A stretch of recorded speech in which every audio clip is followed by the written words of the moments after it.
everybody, and welcome to the new webinar as part of the Rethinking Diplomacy Program seminar series, which is supported by the Josiah Charles Trent Memorial Foundation. Today's webinar is entitled Science and Ocean Diplomacy, Perspectives on Deep Seabed Mining. I am Elisabetta Menini. I am a fifth-year PhD candidate at the Marine Science and Conservation Graduate Program at the Nicholas School of the Environment. I am part of the Ocean Diplomacy Working Group launched in 2023 through a grant from the Duke Office of Global Affairs. This working group includes members from several schools and programs across Duke University. And it is interested in the complex political and social issues, institutional arrangements, negotiation involved in ocean diplomacy. Their goal is to improve connection between science, scholarly research, and the diplomatic processes so that policymakers and diplomats have the most up-to-date scientific information as they craft policy and international agreements with enormous impact across ecosystems, culture, national borders, and international fora. I am extremely excited about this panel. We are going to talk about ocean science, policy, diplomacy, and law, including in the current negotiation over deep seabed mining regulation at the International Seabed Authority. Our guest speakers are Patricia Esquete-Garrote, and which is an assistant researcher at the biology department at Center of Marine Environmental Studies of the University of Aveiro in Portugal. And she's also co-lead of the mineral working group of the Deep Ocean Stewardship Initiative, DOSI. And Gregory O'Brien, Senior Oceans Policy Advisors in the Office of Ocean and Polar Affairs and the United States Department of State. Gregory and Patricia have been active participants in the recent negotiation over the deep seabed mining regulation, and will share their views on the use of science in diplomacy. So Patricia, Gregory, please, why don't you introduce yourself and say something about yourself? Basically, I think Elisabetta already said most of what I will say about myself. I'm a scientist. I work at the University of Aveiro in Portugal. The focus of my research is deep sea ecology. In the last 15 years, I've been focusing my research on the ecological impacts of deep sea mining in the Clarion-Clipperton fracture zone, so nodule mining. And I'm co-leading the minerals working group, so I'm also focusing a little bit on the intersections of science and diplomacy. Gregory? So Betta, thank you. Patricia, is always good to see you.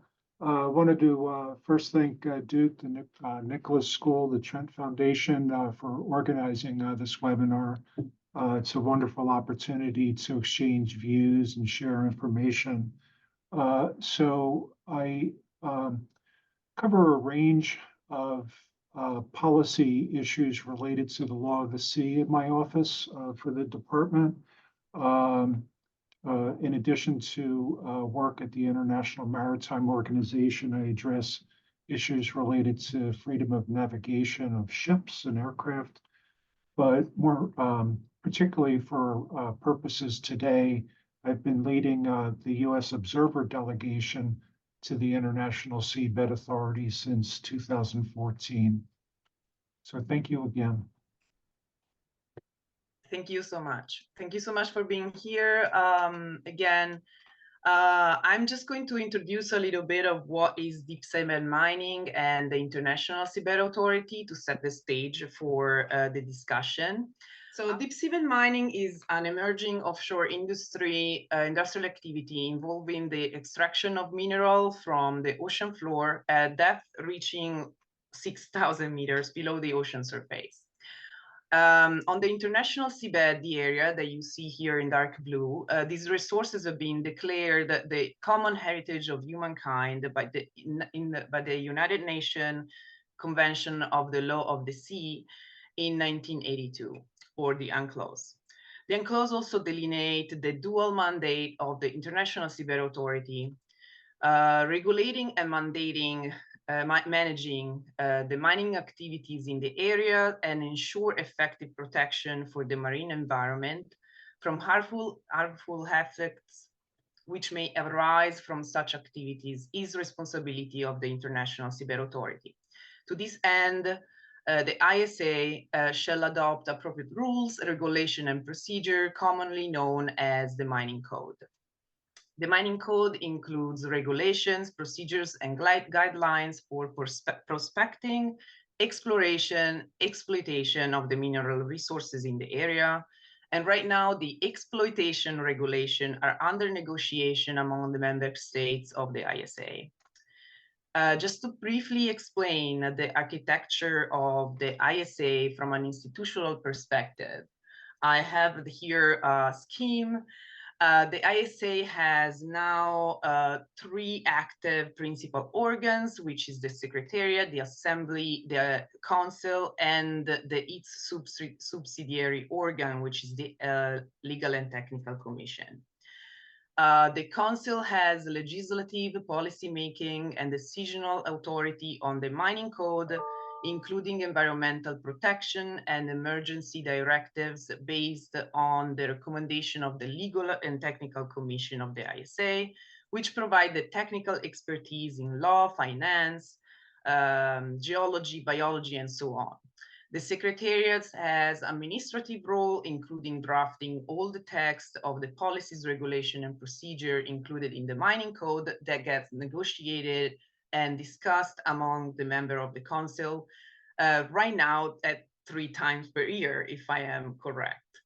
So I'm now passing the baton to our panelists that they will also say something about their experience. So DOSI is the spirit of DOSI. It's just simply a network of scientists and other experts coming together with the objective of bringing this knowledge that is being produced into policy making, and advice on ecosystem-based management of the resource use in the deep ocean, and also strategies to maintain the integrity of the deep ecosystem within and beyond national jurisdictions.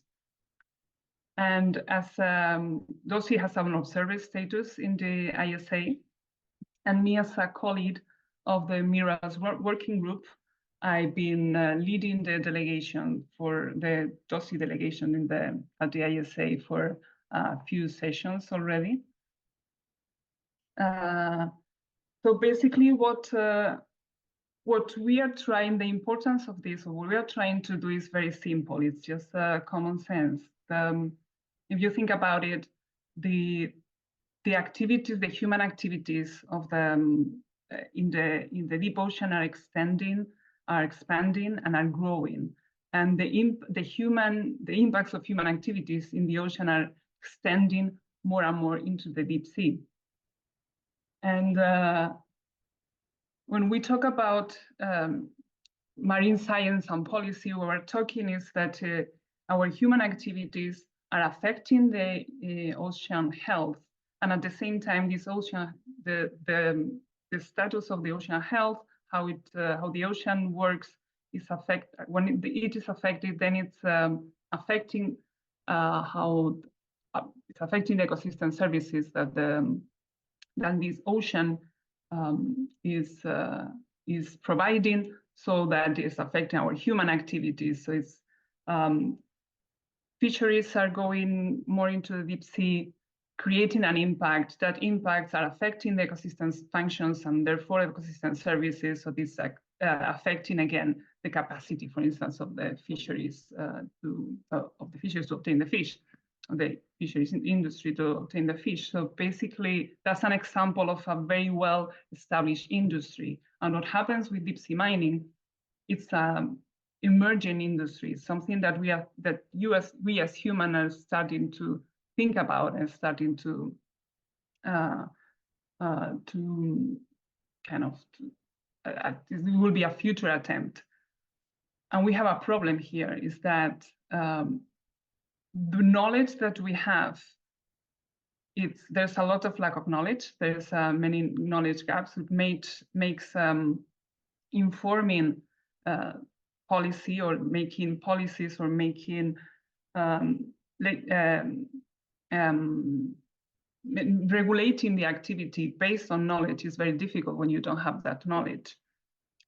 So basically, as I was saying, our focus as DOSI is to bring this scientific perspective into the negotiations, and topics of interest has been everything that has to do with the conservation and preservation of the marine environment, study for spatial planning, like environmental impact assessment. It's all about mitigation and restoration, the negotiations about definitions of related to the environment, also ecosystem services and how to bring them or make the maintenance of the ecosystem services into the regulations, and et cetera, et cetera. And we also have the mission during those negotiations to inform the delegations of the science that is available. The science that is available, that sometimes science says we don't have the knowledge, and sometimes we do have the knowledge, and that's what we try to bring and try to transmit. And yeah, that's basically what I wanted to share. No, that was one more thing is the way we work at the ISA. Sorry, the way we work at the ISA as DOSI, we prepare before we read all the documents. We go through the documents, we see what DOSI or what scientists what information scientists can provide, or what perspective science can bring into the relevant topics. And then we share it with the working group, and then we prepare interventions. Also, we have, as I was saying, the DOSI is a network of scientists. In our case, in the case of the minerals working group, we had over 180 members of the working group. We are not all working at the same time, but maybe we are following the negotiations, about 30 of us. And we have a number of communication channels opened at the same time during the negotiations, people on the room, which are typically between 1 and 5 members. We are in constant communication with other experts or group members that include not only scientists, but also lawyers and also social scientists. And we kind of communicate and we craft the interventions together and we put ideas together, and that's what we transmit when we are there. And with that, I finished. I just wanted to give a perspective of what DOSI, what scientists is doing in these negotiations. Thank you very much. Thank you so much, Patricia. I really agree with you. It is very scientific knowledge deprived context, and very challenging. So I appreciate all the scientists that are involved in this. And I'm sure that also the rest of the council appreciate. Gregory, what is your take on this? Well, certainly the council relies on the input from scientists, DOSI, scientists supporting the delegations of members of the council and other observer delegations is essential, certainly for the work of the council in developing the mining code. For the United States, science has always been a fundamental component of our ocean policy. Science is an enabling agent for sustainable use of the ocean. It's also a limiting agent for initiatives to conserve and protect the marine environment. In respect of the development of the mining code, the United States firmly supports a precautionary approach toward use of the marine environment, particularly any seabed mineral activities. And that approach needs to integrate the best available scientific and technical information and risk assessment. As a general matter, we're supportive of both efforts to ensure responsible access to critical minerals that support the clean energy transition and other national interests, and effective protection of the marine environment. In this context, a more robust scientific understanding of the possible impacts of seabed mining is needed prior to any approval of seabed mining activity. And in this regard, transparent and collaborative science should inform evidence-based management of the marine seabed environment. In planning for our work at the ISA, work on the mining code, we have a fairly extensive interagency process among our different government agencies with interests in seabed minerals, in science, and in protection and conservation of the marine environment. We also coordinate in advance with delegations from members of the council and other members of the authority and other observer delegations. So we consult in advance with representatives of DOSI, the Deep Sea Conservation Coalition, Pew Charitable Trusts, and other observer delegations. Those consultations are essential for our preparation for the ISA meetings. Thank you, Gregory. Thank you. It is interesting to hear both of your perspective, because both of you have a sort of an observatory role, because the United States is not a member state of the International Seabed Authority yet. So, but it's still it's really actively participating to the negotiation, and I appreciate. I'm sure that. So how? What is your perspective in like in the room when you are in the negotiation there? How science gets spread within the decision-making process and within the discussion? It's like, is it clear? Does it need is there anything that you would improve? Patricia.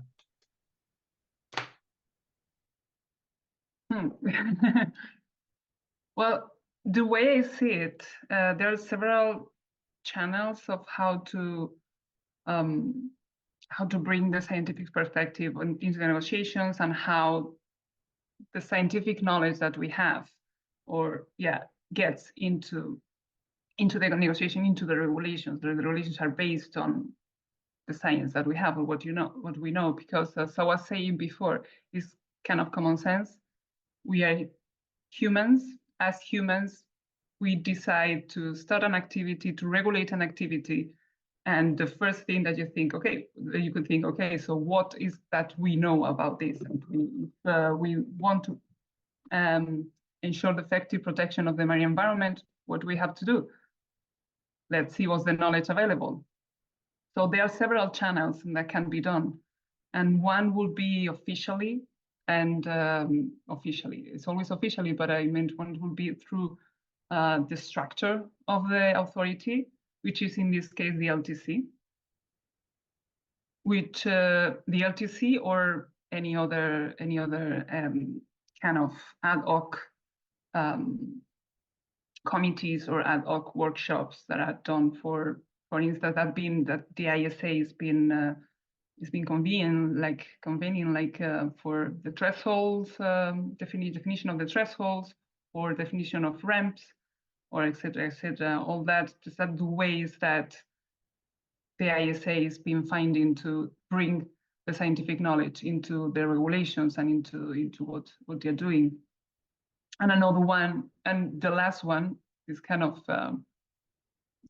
that will depend on the delegations, will be how much delegations will rely on or will consult independent experts.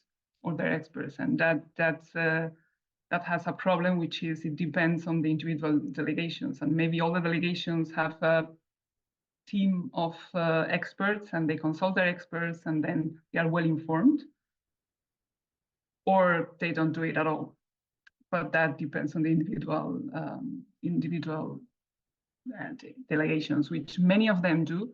Some actually have very renowned and very good scientists actually in the room during the negotiations. For instance, I always think about the Netherlands, who bring Sabine Goldner, which is an excellent, renowned scientist, deep sea scientist, and she's always there advising the team, and they have others, or Belgium, or yeah, I mean, many of the delegations have that. So there are several channels of how to bring this the knowledge that we have into the regulations and into the policy that they are making. And I think the ISA has been doing a good job in general in the last couple of years on doing these ad hoc committees and on ad hoc working groups. The problem with the organs like the LTC is that it's an organ that for me is pure common sense, having a committee for the scientific, with the scientific and technical knowledge and input. The problem is that because it's not made out of, it's not a big group, the expertise is limited, so the capacities will always be limited, which the ISA seems to be solving, or kind of solving the problem at these ad hoc working groups. Yeah, thanks, Patricia. I would share Patricia's observations about transparency. The Legal and Technical Commission perennially has faced challenges in the extent to which it can share information provided by contractors. And the framework of the LTC's procedures is meant to protect information deemed confidential by contractors. And that seems to have been an issue that's presented impediments over time. I'd agree that in the last few years, there have been substantial improvements in that level of transparency, but it's a goal that continual monitoring and observation is needed to continually work at improving transparency and maximum sharing of data and information. I'd also join the observation about the capacity of delegations to employ, engage independent scientists. Not all delegations have the same capacities. So that's an area where delegations with capacities can certainly share the expertise that Yes, thank you both. This is it's great. Kind of confirm as well, like a lot of my thoughts, obviously. And no, it's really interesting to hear that from somebody that is involved in the process, that it is recognized that the scientific knowledge comes from different roads, like it gets included into the negotiation, both within the International Seabed Authority processes, like environmental assessment ramps, and the working group that are formed within the member states to study particular issues, right? And I don't, please correct me if I'm wrong. And as well as from independent scientists outside that are communicating with the delegations. Is there anything like based on your professional experience in these, like I don't know if you have experienced something similar in the past, like this. I know that this is quite a novel. It's very a novelty because nobody ever tried to negotiate the exploitation of mineral in the area in international waters, but is there anything that in your professional experience and the past, maybe here, Gregory, you might have more experience in this, that could be comparable and that like something that it works similarly, like with the LTC or like a sort of technical committee? What kind of difference have you had any experience like this? Sure. Yeah, this is a great question. So each negotiation, of course, has its own life and vitality and structure and constitutive elements. Trying to make one resemble another is often a fruitless task. But there are points of comparison to be sure. So as far as the structure, the ISA is similar to other technical bodies, such as, say, the International Maritime Organization, where main policymaking committees rely on technical development of regulations, recommendations, other initiatives at a technical level, similar to the way the Legal and Technical Commission carries out its work and its recommendations to the council. So that's one comparison. In other frameworks, the states parties to the convention have their annual meeting where they discuss matters related to implementation of the convention. A little bit different.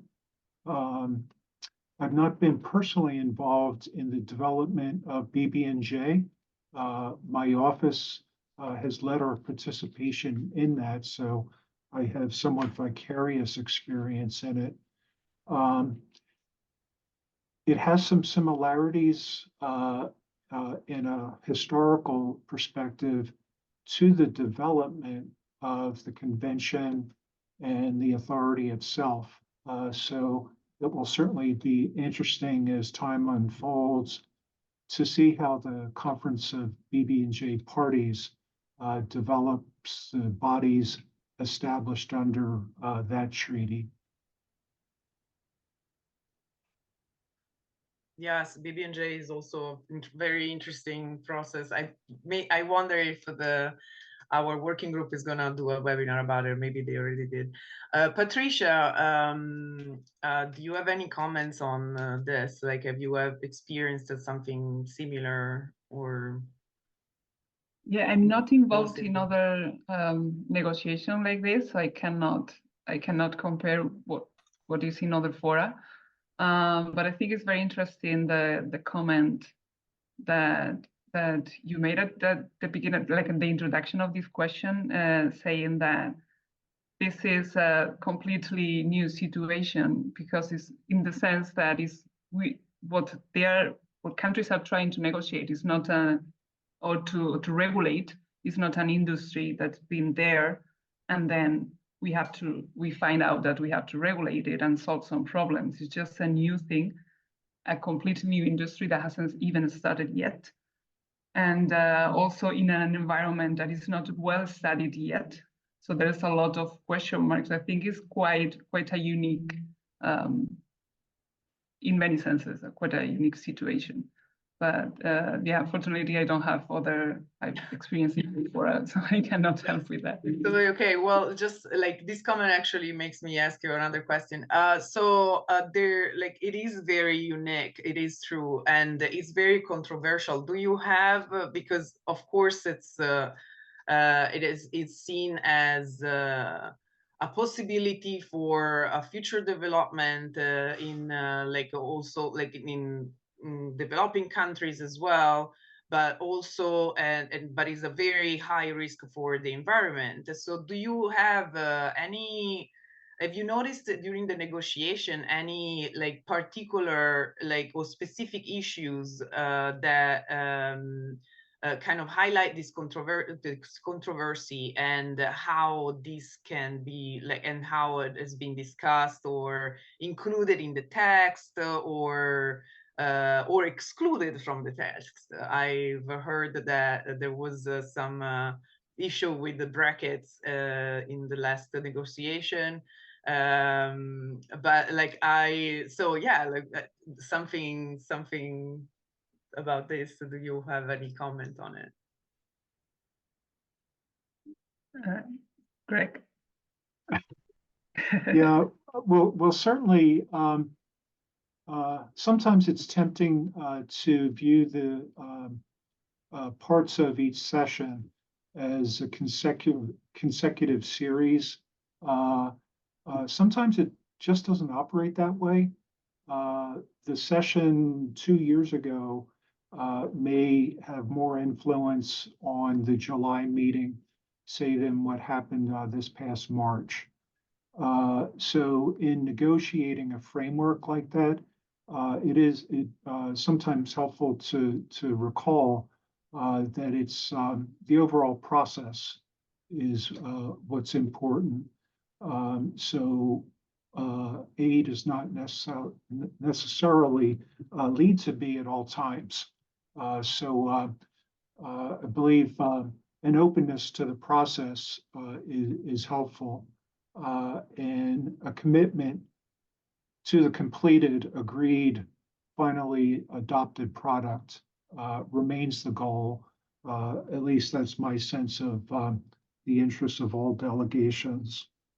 That's very interesting. It is yes, it is. I would say that probably since there are like 3 sessions, the 3 parts per year right now since 2021. So now in 2024 we have the 29th session, and we just experienced that you just finished the part 1 of this. So it's interesting to hear that each part of the like it's not like a continues. I actually imagined that it would be like a more like a continuative discussion. So is there any particular sessions that, like you mentioned 2 years ago, that was something that like that was more significant, and why? So I actually just picked 2 out of my head, but since you re-ask it, certainly the consideration of the so-called 2-year rule in the convention framework really dominated discussions over the preceding 2 years.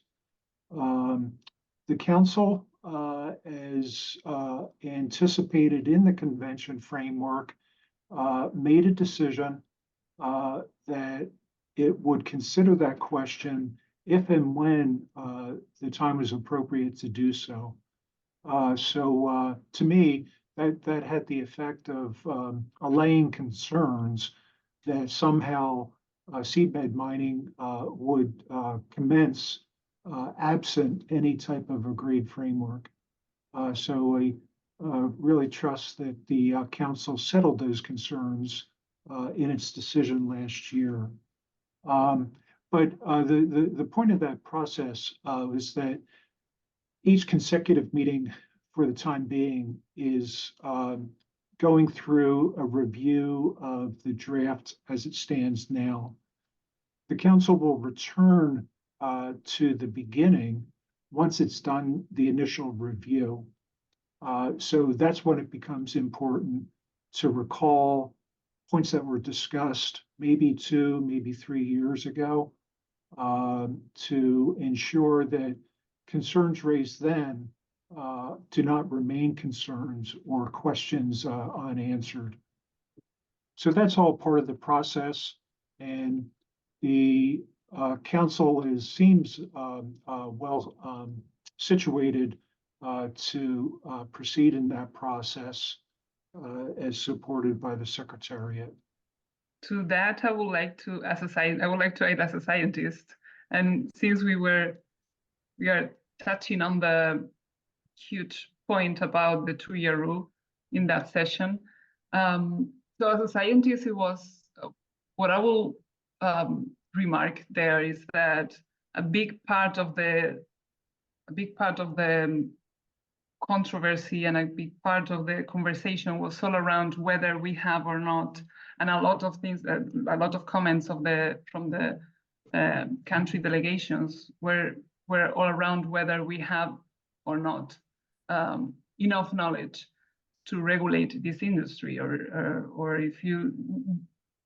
if we are ready to protect the marine environment with the knowledge that we have. And that was on the table for the whole session, and that was it was a big part of the negotiation. So and the why and the how. So that's something I wanted to remark. And actually, in the ISA, in the room, very often, and a lot of conversations, and something that really engage delegations is not only whether we have the knowledge or not, but also what knowledge we have. So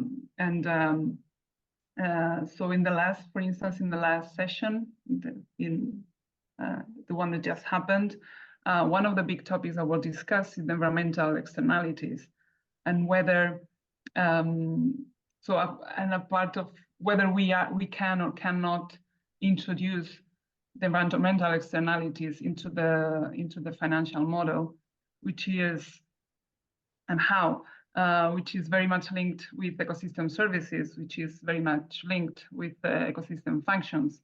So the science was behind that, and the ocean science and the knowledge that we have about the ocean was on the background the whole time. And actually, the delegations showed a lot of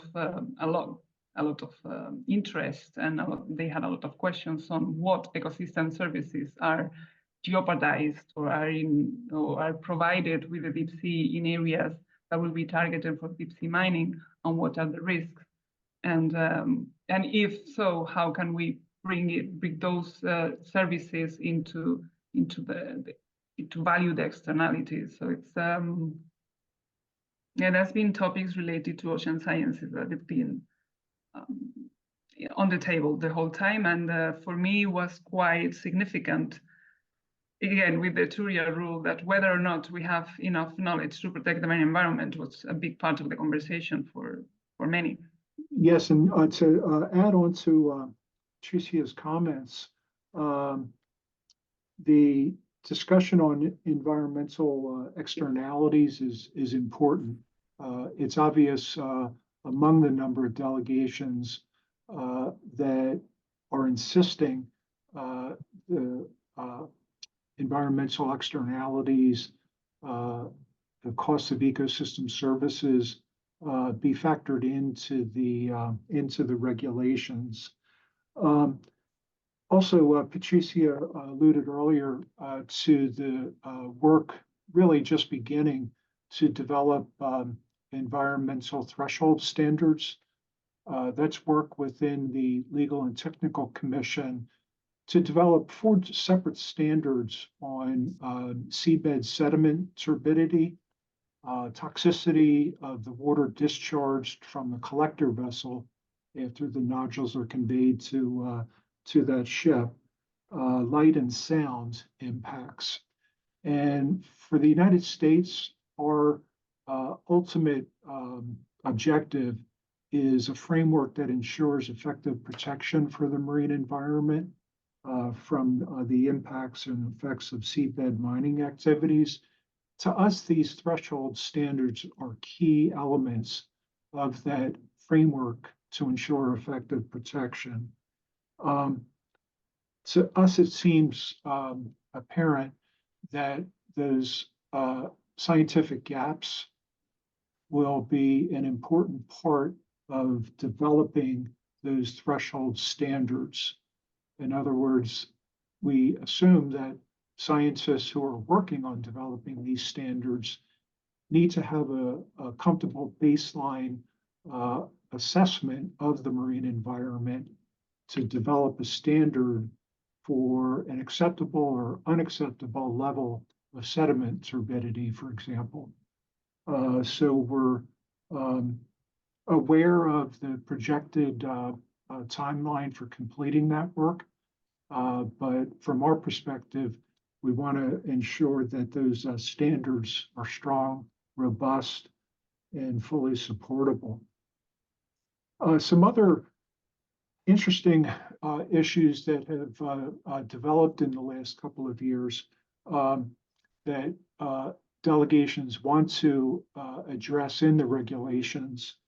The United States were a potentially affected coastal state by the impacts of activities in the Clarion-Clipperton Zone. That includes our indigenous communities. And over the last couple of years, there's been increasing interest in ensuring the regulations account for intangible underwater cultural heritage. That's a priority item of interest for indigenous communities, particularly in the Pacific. So accounting for those interests in the regulations is a priority for our delegation and many other delegations. I also want to ask you a question in general. Do you think that all this, like even if in the last 2 years or 3 years, the scientists, the scientific community, the ISA, and all the delegation have been, it seems that they have been collaborating and like more intensively to understand how actually to implement protection in the area. Do you think that the moratorium that has been mentioned in the negotiation, it would be a good solution? Is it feasible? Yeah, so there are two parts of this question. For the first part of the question, I don't think it's the position of a scientist to tell, I don't know, policymakers how to manage or how to decide or what exactly to decide or which formula to find, if you want to say it like that. But the truth is, what we can say as scientists, loud and clear, is that right now we don't have the scientific knowledge that it takes, and we don't have the scientific information, we don't have the baseline knowledge to ensure the protection of the marine environment, because we don't have enough knowledge in many areas. And I'm talking about the CCZ and well, most of the deep ocean. If we talk about hydrothermal vents, it's a way easier. Hydrothermal vents are probably the best known ecosystem on Earth, the deep sea ecosystem on Earth. And I think we know enough to decide that they need protection because they are vulnerable.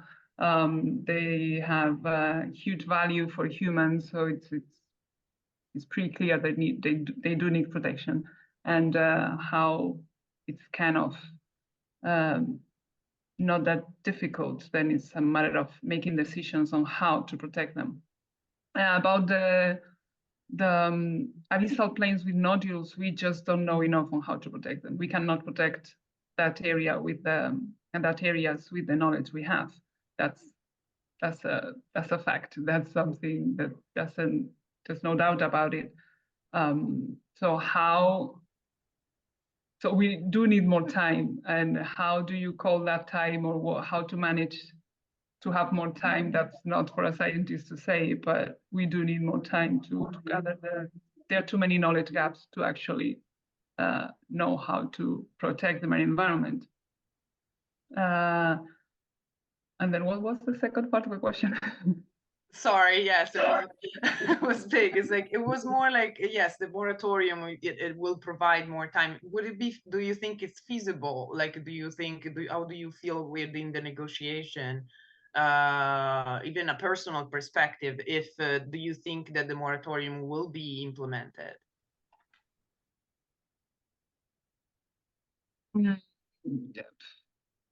Couldn't tell, that I don't know. It is possible. It is possible. We are humans. We can, and we have, as humanity, we put together this law of the sea and this ISA to actually make decisions. So we can do whatever we want. I mean, negotiators can do whatever they want, but whether it's gonna happen or not, I couldn't tell right now. Maybe Greg has more. Sure. So from our perspective, we believe really that the ISA should remain focused on developing the regulatory framework and to develop a framework that ensures effective protection for the marine environment. Recalling again the discussions during the last few sessions and the 2-year rule, there was not one member delegation of the council or member of the ISA that suggested mining could proceed in the absence of a framework that ensures effective protection. So we think it's important to stay focused on the ISA work. And in that regard, some examples of collaborative efforts that have been produced in the last few years. The data available through the ISA on the deep data database, certainly not perfect, not ideal. I know that the Secretariat is actively working to improve the standardization of the data and the accessibility of it. But that data, I understand, provided the basis for the Natural History Museum's report about the new species that exist in the CCZ. That data had been there for a number of years, but it needed the resources and the collaborative efforts to produce the findings and the analysis that data enabled. So we are working to try to identify different ways to synergize, to harmonize the strains, the lines of different scientific effort in the ocean that are ongoing in different forums. So the UN Decade providing the framework for that. It's important that we work to identify ways to harmonize, to encourage collaborative lines of effort, particularly on priority areas for the ISA. So the CCZ, the new REMPs under development in the Atlantic, the Northwest Pacific, the Indian Ocean. Those are all areas that can be targeted for collaborative research. Thank you. That is really an important point.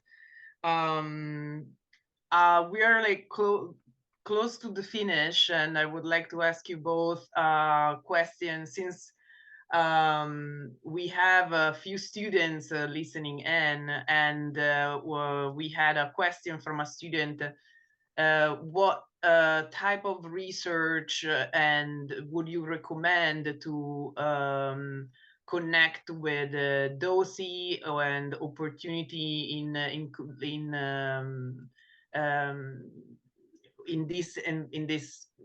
this context, as well as vice versa? Like, what would you suggest to learn about diplomacy and policy to a student that is interested in this. So like more like what would you suggest in your different background to prepare a little bit? Okay, I can start there if you allow me. So the question for the students that I'm reading, what you just mentioned, if a student is interested in DOSI work and would like to get more involved, just go to the website, send an email. There are instructions there. They send an email, and that's it. And you will be saying which working group are you interested in, and that's it. You will be in, and you will have the support of our community, and you will be able to support our community as well. Even if you are an expert on the making, I mean, if you are a student, you already have expertise and something to bring into the table. So thank you for the interest. And I will say if you are a student of law or something and are interested in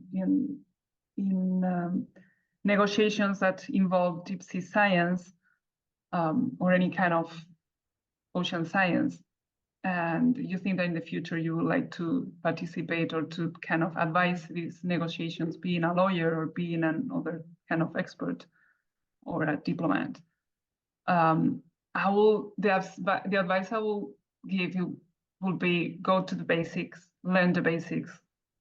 So instead of going directly of knowing about hydrothermal vents or what's the latest, try to go to the latest research on this and that, on the CCZ nodule, etc., etc. Science is ongoing, it's growing, and we are learning, and we're producing new knowledge all the time. But if you go to the basic, learn how an ecosystem works, because that's part of, I think, communications between policymakers and scientists, or between science and policymaking by itself. Communication is very important. And the most important is that we understand each other. So go to the basics, go attend a general ocean ecology course or whatever, and then you will be able to communicate with any deep sea scientists, and you will be able to understand what they are saying and what they are advising, and you will be able to make the most of advice, and you will know who to ask, and you will understand, and you will know what question, what are the right questions to ask if you want to inform this or that policy. That would be my advice. Thank you. Thank you, Patricia. Gregory. And I'm not sure I can add to that perfect answer, but it's one of my favorite questions. Certainly understanding history, this framework we've been working with was really first proposed nearly 60 years ago. It's been a decades-long evolution. So it's helpful to understand that historical perspective, the interests of countries over time as this framework's evolved. And certainly also coursework. If you're still in school, look for international relations classes, courses on law of the sea, international law, all helpful. And then, of course, learning by doing, internships, particularly in the Washington area, but also in other capitals and other locations abound.